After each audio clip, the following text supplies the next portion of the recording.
Today, Monday, the 24th of January, is marked as the International Day of Education. And I want to thank my friends and everyone who has taken some time off from their busy schedule to join us to discuss a few matters pertaining to education. So today I have with me my very good friends and professionals in their field. I have Mrs. Nethenge Fidelis, and I have Margaret, and I have Augustine. They will discuss several topics pertaining to their specialty, their passions, and their experiences as regards to the education. So stay with us because we will be looking at what is education, how do we make education work, what has been the impact of COVID, for example, on education, and most importantly, how do we make it fun? So please stay with us till the end because they'll be dropping some very, very important nuggets that can help you in making decisions or helping a friend making decisions for you, for your child, for someone in matters of education. Thank you for your attention, and I hope you have fun. It is with great pleasure and honor and pride and joy and everything good that I introduce my friend Fidelis. Fidelis is a visionary leader, full of experience that she has accumulated over 20 years of working in education. She has the unique gift of bringing together stakeholders and parties to bring out what is best in education and also to bring out what's best in the people. So I would like to ask her, Fidelis, what is your insights in education? So on this International Day of Education, I would like to talk about education pathways.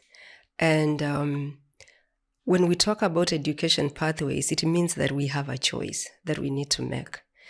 But let's start from the field of education. Who are the main stakeholders in this space?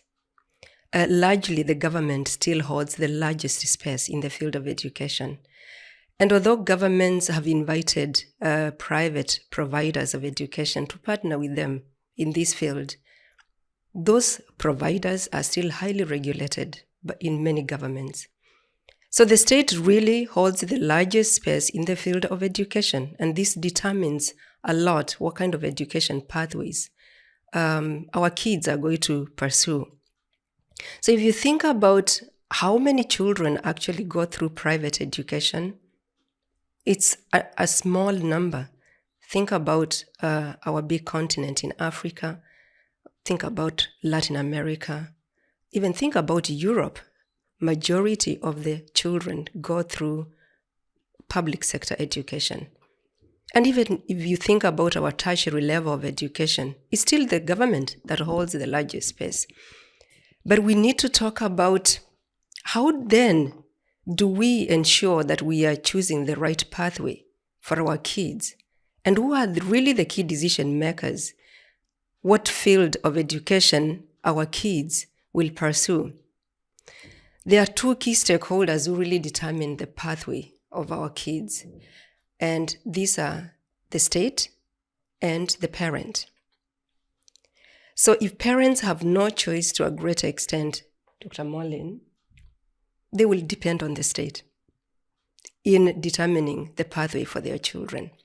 But in cases where parents have a choice to make, they may either decide to go for public sector education or they may choose to go for the private sector education.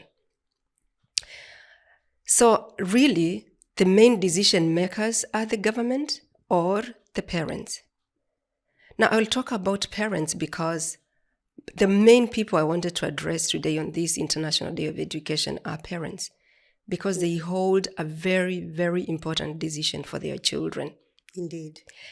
But think about, as a parent, how you chose what pathway your child was going to take in education. What influenced you?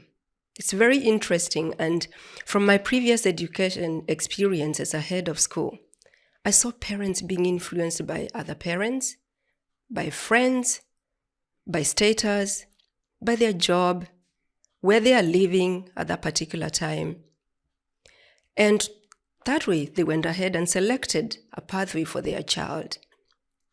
But it's very important to know that whatever pathway you select for your child, if you're in a position to make a decision, ensure you are selecting a pathway for your child that provides your child with the relevant skill set that your child will be able to make choices and live well and be able to live in the uncertain changing world in future with the skill set that they have acquired during their time of schooling, the experience that they have had. So what is really so essential for us, for these kids, as we make these decisions? The current generation, as they call themselves, they are called Generation Z. They are so well versed with content. Like, do not make a choice just because the kids have to go through a lot of content. In fact, they have to decide what content to sieve out and what is it they need to figure out. And Molly, if you think about your children, they have such extensive knowledge that they acquire through social media. When we went to school, there was no internet those days. And these kids have extreme knowledge that they acquire from all these different fields, from the social media, from the internet. So that should be the last thing that we should be considering. Sorry to interrupt you, but you just remind me what my son keeps telling his younger sister when she's struggling to learn something. And my son just says, oh, you won't need that because, you're going to learn it and you won't need that. And if you need it in the future, you can just search it up. And if you think about it, there we go. Yeah. If you think about it, content should be the last thing we should be considering. So I have special advice to our parents. Ensure the pathway you select for your child gives the children the opportunity to explore their capabilities, because these kids can do a lot. Many a times they're actually smarter than the teachers. So when I used to be a head of school, one of the things that I always was against was kids bringing their mobile phones to school. If I went back to a school, Mollynn, I will actually encourage the teachers to learn how to integrate technology in their classrooms, including those mobile phones. I would love to have those mobile phones in school, in the classroom, as a tool that teachers can use to deliver learning and teaching for our kids.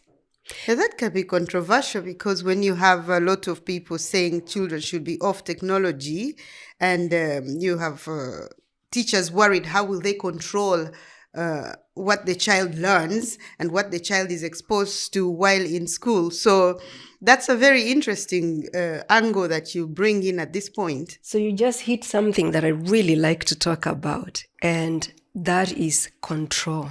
Teachers love to be in control. But teachers do not have to be in control. They need to let it go.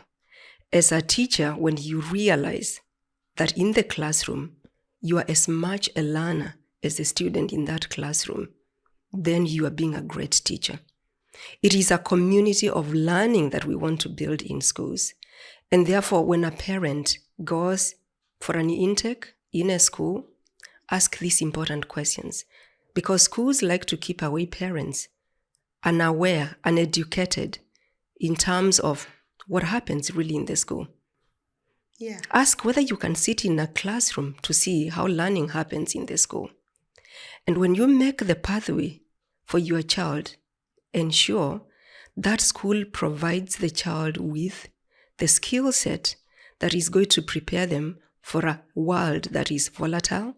If you look at the changes, like today, I really don't want to be ahead of a school. The school leaderships right now are struggling. Yes. Just to make it work in a school setup, it's difficult. But as a parent, make a choice that your child is able to live in a volatile world, an uncertain world, and a very complex world. And this child should be in a position to live in a world where they are highly adaptable. Who knew that we were going to live under pandemic for more than 2 years? It's going to the 3rd year. But children still are able to live in this world.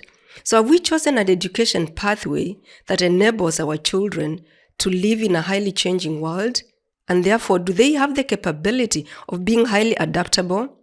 Those are the key considerations as a parent. So living in a world of VUCA, volatile, unambiguous, and a certain world, you don't know what is going to happen in future. And you want your children to live in a complex world, and the kids need to be highly adaptable. These are the key things as a parent you need to take into consideration. Just ask the difficult questions when you go to schools or when you are trying to identify a course of study for your children. Ensure your child goes through that pathway, especially if you have the possibility of making a choice of the pathway your child is going to take. VUCA, that word is still on my mind. And as you were talking, I am thinking, you seem to want to move things away from structure. And as a parent, when I'm thinking school, I'm thinking it should be structured. And of course, now you say content should be the least consideration. So structure seems to bring things into perspective. You know what they're learning, when they're learning. How do we then encourage to move away from that structure? So one of the things, I'm going back to the control thing. We love to control these kids. We love to control everything, our life and whatever we can control. So first of all, who said that schools should actually start in the morning at 8 a.m. and end in the evening? You know, that is kind of those olden days perspective. I have 5 children, for example. They all work differently. While it works very well for young kids to live in that structured world, schooling that is really highly structured. Yes. The young people, parents in the audience, I'm not sure that you have teenagers, 13, 14, 15. Those guys hate waking up very early in the morning. Yeah. But we continue putting them back into the same structure. The most important thing when we are choosing the pathway for our children, it's also crucial that we make sure we know how our kids learn. How do the children learn? What is it that they enjoy most? And when are they most productive? Research shows that young people actually, most of them prefer to work late in the night and wake up late in the morning, 9, 10, even 11. Yeah. And that's why sometimes they thrive better in the university because they make sure that they identify the modules when they have to start schooling at about 10 o'clock, 11 o'clock, Yes. especially when they're able to make the choice. But when we are making the choice for them, we want to control. Kids do not only learn in a confined environment. So you'll hear a lot about we have lost a lot of learning this time round when schools have been running remotely. Closed. No, there has been a lot of skill development with our children. They may have lost certain skills, but there has been huge skill gain. So kids do not necessarily have to be in a confined environment to learn. They learn every time around us. Have you watched your kids walk around listening to some podcasts, some good TED Talks? They're learning.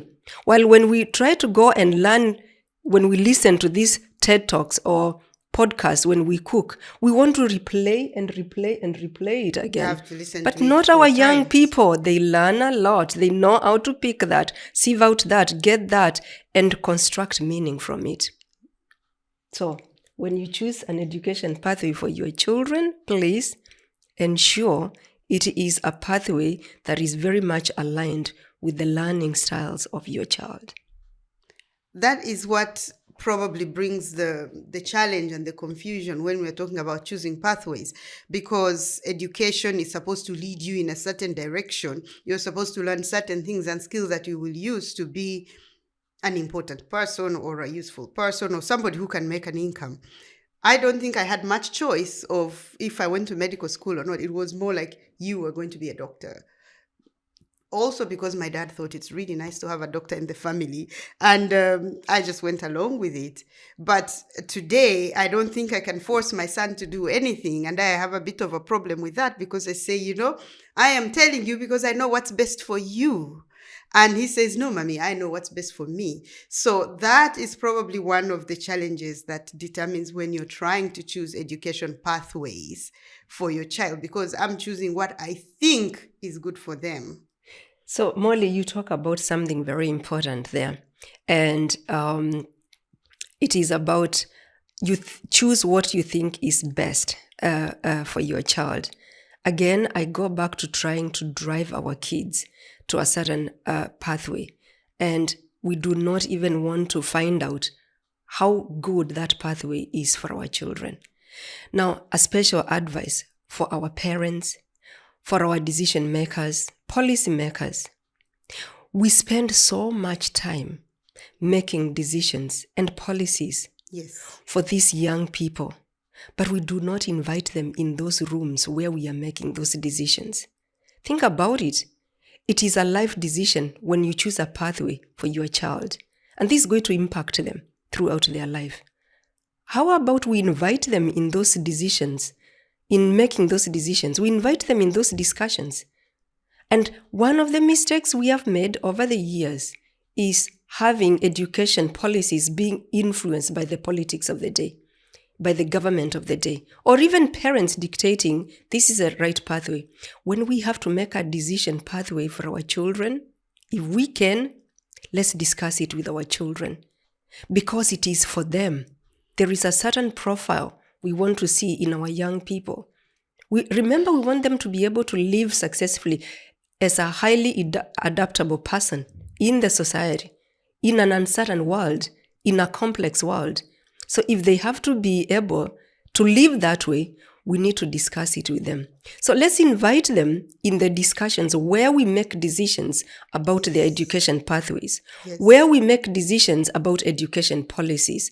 And let's let education policies be designed also by the experts in the field of education, not by politicians. Yes, absolutely. And talking about, this all seems very serious and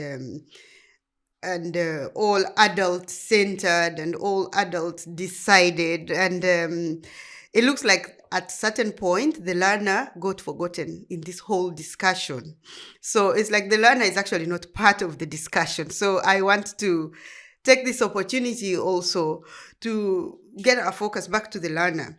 First of all, for children, it has to be fun.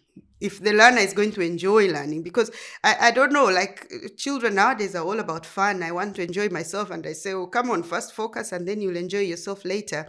But then I'm beginning to learn more and more that actually learning needs to be fun. The learner needs to be the focus. And with this, I would like to introduce Margaret to come in and tell us about, in her experience, how do we achieve this? How do we bring back the focus on the learner? Because Margaret has massive experience in education spanning across different countries and different continents in her expert life. And so she has experienced education in different areas, but she has always maintained her passion for learning. So Margaret, thank you for joining us today. I have this question. How do we bring the focus back to the learner, make this whole experience interesting and fun so that we can have them looking forward to learning? Thank you for having me. First of all, to make it fun, because the definition of fun is quite broad. And even if you have in a classroom, you can decide to have activities whereby children are laughing, singing, jumping around. But then you have to ask yourself a question. When children are smiling, running around, are they learning? So therefore, how do you make it interesting, fun, and at the same time that children are learning? Yes. We need to think of things this way. The child must want to come to school before he or she will learn. How will you get this child to come to school, to want to come to school? First of all, we need to think of the child as being unique. When we see a child as a unique entity, then you'll be able to take the time to learn about that child. When you learn about that child, you'll have to consider how that child learns, how that child thinks. And you know, in order for you to get to know that child, it can't be in isolation. It needs to be within the environment of other students. There's a saying that we are not islands. So while you can, there are ways that you can use to, discover the uniqueness of this child. It can be through standardized tests. You know, when you're doing tests, when you're doing exams, the results will tell you the ability of this child or what this child can do. Then the other way is informal ways. That can be through observation. While the child is working on a project, you can be observing. That is in the classroom. Yes. Or how the child is interacting with other students, other peers. You can also be observing. Observation can tell you a lot.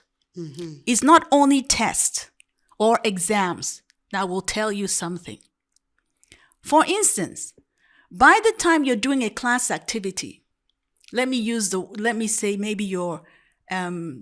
you're working on a rock unit, rocks, and by the time you're gathering rocks, maybe this child does not like to gather rocks. You might find out that while you're outside gathering rocks, Yes. the child is outside maybe playing with flowers or doing something else. That is an observation. As a teacher, you're taking it down. Yes. Then again, as a parent, you are also very, very important in the learning aspect of your child. While your child is at home, you will be watching what that child likes to do. What does that child even like to eat will tell you a lot about your child. By doing so, you can use that information to help your child at home and also to share it with the school, with the teacher. Yes, like a kind of partnership. Yes, learning is partnership. The next thing I want to go into is that we've finished with the child is unique. Yes. Like you said, partnership is relational. Learning is relationship. And that is also very, very important at school. For a child to be able to enjoy school, making it fun, the child has to feel accepted, has to feel as if he or she belongs. Imagine if a child is being bullied, will that child want to go to school? No. It's not possible. If when learning is going on, the child is being kept aside, nobody's putting the child into the learning process, would the child want to go to school? No. It's not going to happen. Let's take for instance, many of us, we travel all over the world. A child that comes from a different part of the world and maybe speaks a different language or speaks English differently, that child must also be given the opportunity to express themselves. Yes. Because, for instance, in an international community, it is very easy to be able to assimilate. And it can also be difficult because in that community, everybody is a relationship, is trying to express themselves. So as a teacher, as an educator, we need to understand this, that learning is a communal thing, is a relational thing. So we need to be able to help the learner to be able to navigate these relationship activities. Yes. Then also, as a parent, because the school cannot do it by themselves. It's a partnership, like It you is. said. Parents also need to talk to their children and let them know that, look, this thing we're in it together. A parent will be able to sit down and understand the temperament of their child. By doing so, that parent can guide the child. When you get to school, behave this way. Imagine at home, your child might be the type that is so loud, screaming, shouting, jumping when they want to talk. You know, that's not going to work very well in a classroom. You might have to sit down with your child and say, look here, this thing might work at home, but when you get to school, you may need to change a bit. teaching the child that environment, they matter. Yes. It's like code switch. When you're here, you will need to behave this way. When you're here, you'll need to behave this way. Yes. I have something. Let me share an experience, okay? I love sharing. Good. My son, Yes. up to date, we're still talking like a BFF. Yes. So there's one day my son came back from school and he was just telling me everything that happens at school. As a mom, I have the privilege of knowing who was going out with who and things like that. Oh. So as the conversation was going on, I now tried to kind of add my own. I was telling him, look, my day went like this. This is what I did. And I noticed the more I tried, my son will talk over me.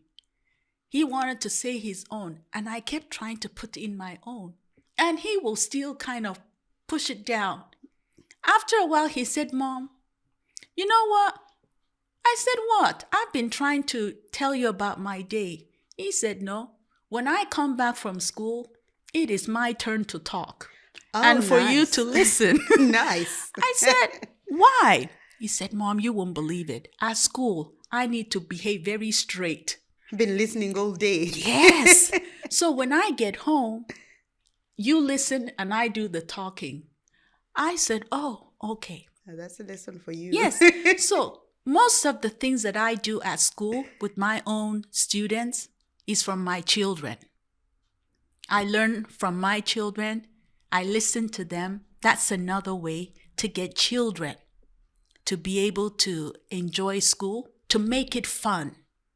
You've got to make it fun. And how to make it fun is to include them, to listen to them.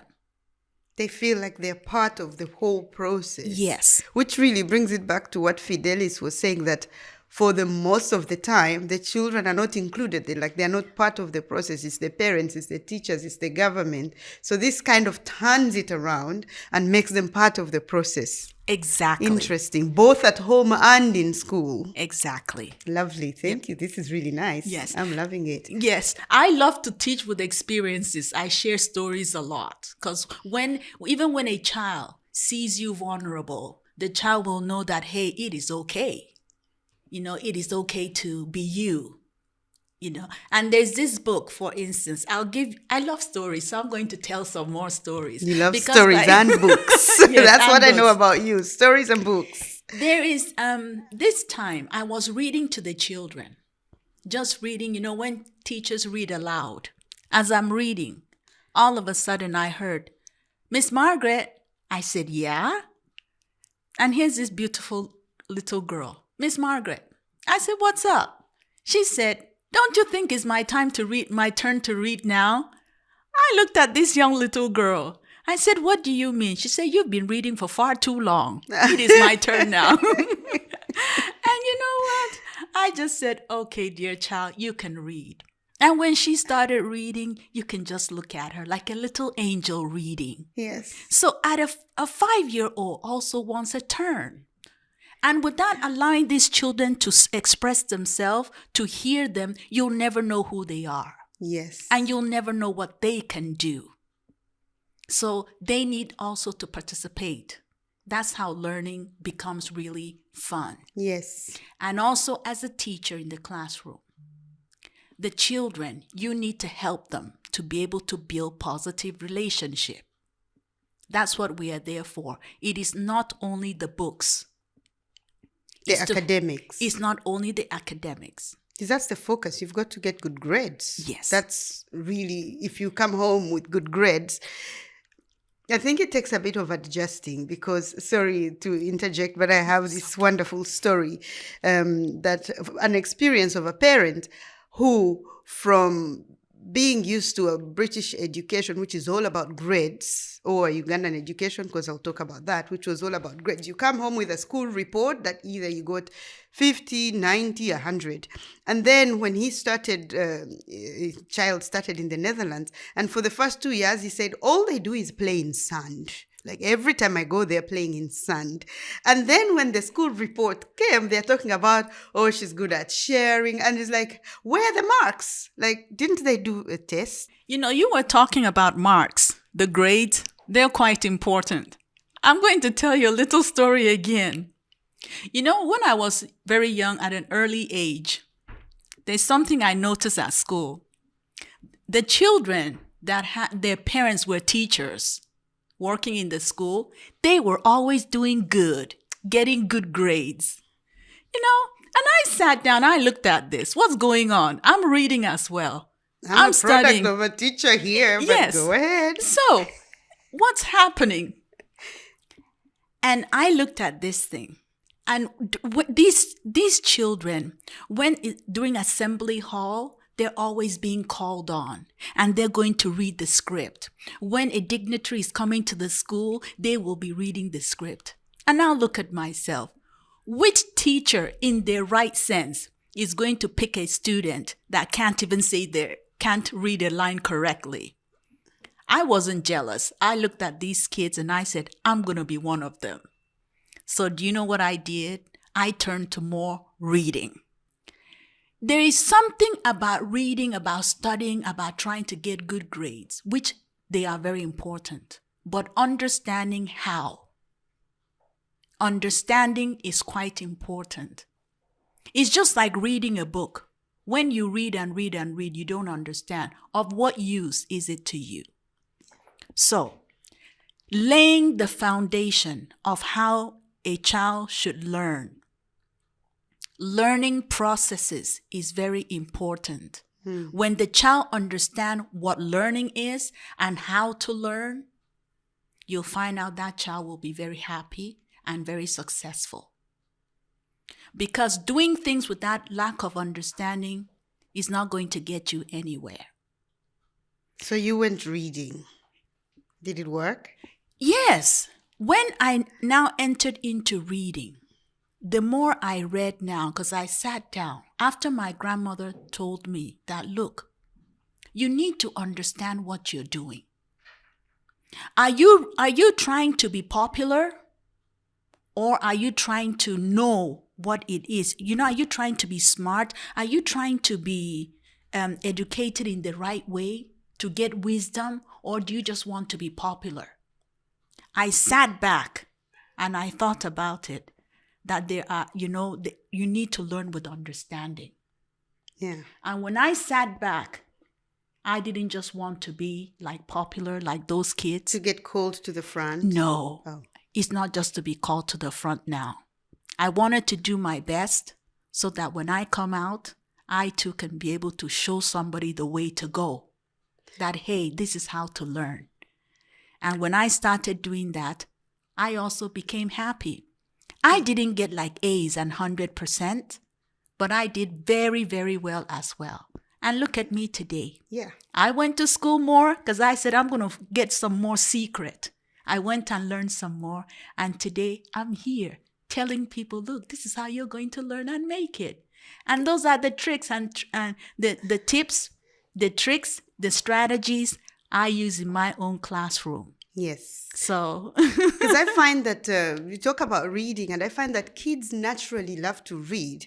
I mean, in my work in the early years, working with children of 0 to 4 years, every time you put a book down, the child will just go and flip the pages. So maybe if there's one thing that I can encourage parents, not only read to your child, even sometimes it's not possible to read to your child, but make books available. Books that cover different genres, books that cover different things, colorful books, books that are attractive for the child to read from an early age. Because when you gain interest in reading in an early age, that really, really turns everything around. You get the love for reading. So that is all very interesting stuff. And I think we would not do this topic good justice if we did not really bring in the learner. So with me today, we have also Augustine that I would like to bring in. So Augustine is one of those young men that I greatly admire. Not only is he not in the Generation Z, because we're talking about the learner. I've seen Yep. him go through the learning process, Yep. and I've seen him come out successfully. And as a young professional, I see him making a difference. So clearly, it has worked very good for Augustine.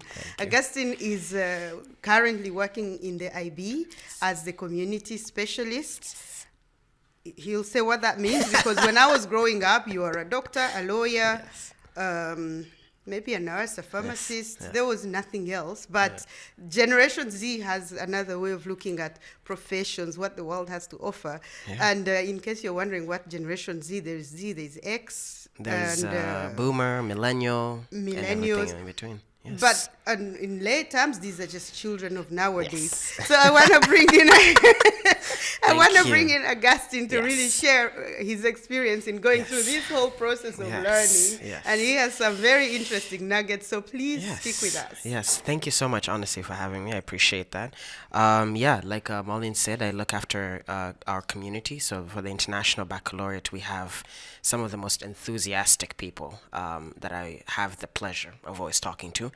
They're just people who have graduated from our programs. So I look after them, and like Fidelis and Margaret said before, my job is to bring them and make sure that their voice is represented in the organization. We have a lot of discussions about where should the organization go, how should learning look like, and I just firmly believe that having their voice there to tell us that we should pivot like this or go in that direction is so important. So that's why I believe that we should always have them. And like Margaret, I like to share stories as well, because I think that's how we just connect with each other, and that's how we can be able to grow and learn. Absolutely. So when I first started, they didn't have that need to bring in our students to really tell us, hey, how can we make our curriculum better? So I saw this as a need that the business needed, and I just started demonstrating to them how that would look like. So I told them, hey, let's get into a meeting with them. Let's just all have them together, and let's have them from all parts of the world. So we're talking about the Americas region, we're talking about Africa, Middle East, Europe, Asia. And what I did is I just brought them all together with the people who create our curriculum. And can I tell you, when we left that session, the first one that I did, I left it being like, I wanted to study global politics, because they get to learn these theories, and then they open their phone, and then they just apply the theories to what's happening in the news. So, why is the U.S. politics the way it is? Oh, it's because this theory can be able to explain that. And that's when we realized that we were onto something, and they told us, you better keep that, because we love that. We love that real world application. But they also gave us critical feedback, and they said, maybe we should change this a little bit. And So maybe these are the students giving you feedback. these are the students giving us feedback. So you're bringing them in. Absolutely. So, these are things that unfortunately just teachers are not going to be able to have and are not going to be able to pick up, because like I said, they're teaching 25, 26 students. So how can you pick up all these 26 unique perspectives? It's very difficult to do that. So, I don't want to interrupt you. No, but absolutely. it's Go really, ahead. So Yes. you went through school. Yes. What did you study? I studied communication studies at the University of Amsterdam. Studies. Yes. Yes. And when IB was going to hire you, Yes. were they looking for a community specialist? Is there Yes. like a position officially that this is a community specialist position? It grew over time, but when I got But hired what did they hire you for? as a communication specialist. That's where I get confused. Communication specialist, Yes. and now your position is community specialist. Yes, it's grown and evolved into that, what it is today. Essentially, I don't know if we over 40 understand these things. This is Generation Z That's stuff. okay. So I'm That's very, okay. very It's a interested. very young industry, honestly. The community industry is up and coming. In the next 10 years, a lot of the companies that are going to still exist are the ones that focus on their community. So you have Samsung, you have Apple. The only way that you're going to stay relevant in this day and age is if you listen to your community, if you bring them into the fold, and if you have them dictate, okay, what's the next Samsung phone going to look like? Or, what's the next Apple, MacBook going to look like? Because they are going to stay loyal to you. They're going to be like, hey, they listened to me. They Because added you're that serving feature their needs. because you're serving their needs. Yeah. So that's what education needs to go back into. We need to go back to the root cause of why the whole industry started, is because we're serving students. And we need to ensure, like Fidelis said, they need to be brought into that conversation. And Yes. they need to be there to tell policymakers and decision makers that, hey, you know, we need to add this and we need to remove that. We need to ensure that we're not having too much content. Why? Because kids have different needs, you know? Yes. When a kid starts their education journey, they will start and they will obsess over one thing. Yes. But midway, they're going to change and they're going to want to explore another thing. So giving them that room to do that. Is that what makes everything so Exactly. confusing? Because Exactly. today you want to Yeah. do this and tomorrow you want to do that. And Yeah. it's like, what are you exactly? What do you want? Yes. I mean, I've as a mid-level to senior manager Yes, in my organization, Yeah.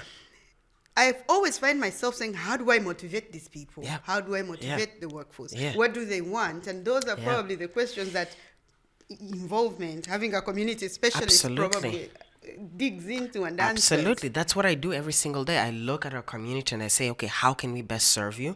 But you touched on a really good point. Young people are now looking at the workforce and the job market in such a different lens, right? So if your organization doesn't have something that they stand for, you're not going to retain, or you're not even going to hire young talent, because young talent don't want foosball tables. They don't want free snacks. No. They want an don't want a coffee organization. machine. They don't want a coffee machine. Even though it's a plus, they don't want a coffee machine. They want an organization that says, this is our stance on DEI. This is what we're doing to serve the planet. And if you don't have that, you're going to be left behind. So that's what education, you know, needs to mold into as we move into the 21st century. Is, are we giving them the skills to be able to survive and thrive in a world where their jobs might not even exist? So 10 years ago, community specialists did not exist, but here we are. Yeah. So can we give them those adaptable skills? Can we give them those collaboration skills, communication skills? Because those skills are so fundamental in helping them figure out what industry do they want to go into, what job do they want to go into. It's going to play a decision in what organization they choose to go to. You know, let's say today Netflix came to me, Google came to me, and Facebook came to me. What I would do if I was to decide which one I want to go to, I would look at my personal values, and then I would look at the company's values.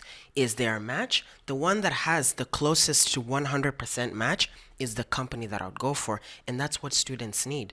They Well, the need one that that ability pays for better. and that too as well, of course. But yes. Yeah, Yes. because, you know, I'm told go through school so you can earn money. Yes. Yeah. And yeah. when I was going through education, Yeah. values was not a part of it. Yeah.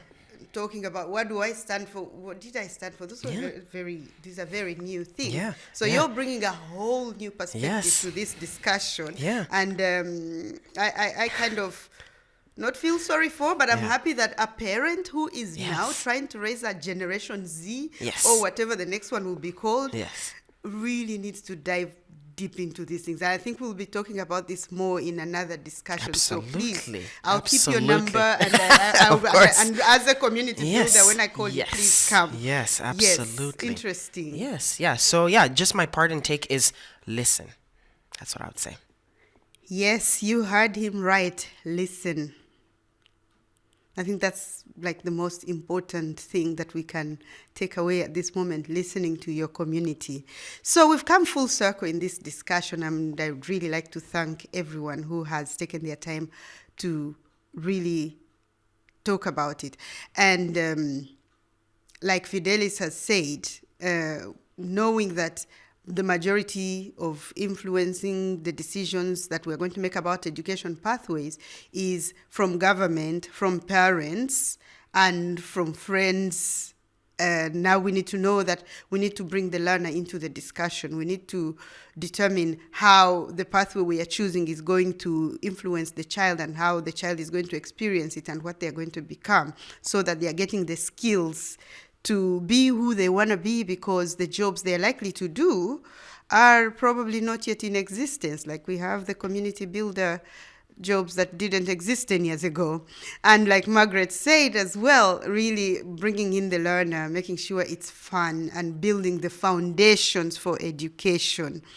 And if I can take anything from Augustine, every organization, every community, every company, every learning institution needs a community specialist, so that they can be ready to listen to their learners, to listen to the people who are working in the community, so that they can get the feedback from them and make policies that are going to be actually meaningful. So thank you very much, and I hope that you have picked some things, some nuggets to use, and stay with us and keep checking in on the African Culture Promotion Center. Keep checking in Mollynn Cares, because we shall be looking at many more important topics throughout the year. Thank you. And if you didn't subscribe already, please do, because then you can be notified when we have something coming up. Thank you, and I wish you a happy International Day of Education.